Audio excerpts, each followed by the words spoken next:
রাজনৈতিক বক্তব্যের মঞ্চ থেকে শুরু করে নিয়ে ওয়াজ মাহফিল থেকে শুরু করে নিয়ে যে যেভাবে পেরেছে বাংলাদেশের অধিকার নিয়ে কথা বলেছে আমরা দেখেছি, সেই সমস্ত মানুষগুলিকে কারণে অকারণে বেকারণে হত্যা হতে হয়েছে।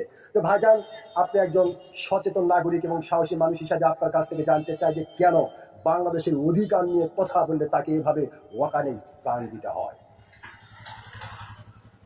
কেন কেন বাংলাদেশের অধিকার নিয়ে কথা বললেই তাকে হত্যা হতে হয়? আমরা কোরআন হাদিস থেকে বিরত। জি কোরআনের হাদিস আমরা মর্ম জানি না, জি বুঝি না। জি কোরআনের হাদিস থেকে আমরা সন্ত্রাসী বা কর্মকাণ্ড থেকে আমরা দূরে থাকবো, যেটাই তা বলা আছে তো কোরআন জি হাদিসে। জি আমরা যদি কোরআন বেশি বেশি করে পড়তাম, হাদিস বেশি করে পড়তাম, ইসলামকে বাংলাদেশ 58% বা 95% মুসলমান জি। আমরা যদি বুঝতাম, তাহলে আমরা এই রসুল আকরাম সাল্লাল্লাহু আলাইহি ওয়াসাল্লামের আদর্শ জি যেগুলো আমরা দিক নির্দেশনা পেয়েছি রসুল আকরামের আদর্শ, তাহলে আমরা শান্তির দেশ করতাম। তারা যদি আমরা তার সামনে আমরা যদি থাকতাম, তাকে কথাবার্তা, চালচলন, আচার ব্যবহার, কিভাবে রাষ্ট্র পরিচালনা করেছে, কিভাবে সবকিছুই কথায় শেষ। কথায়। ওকে, হ্যাঁ। ধন্যবাদ আপনাকে।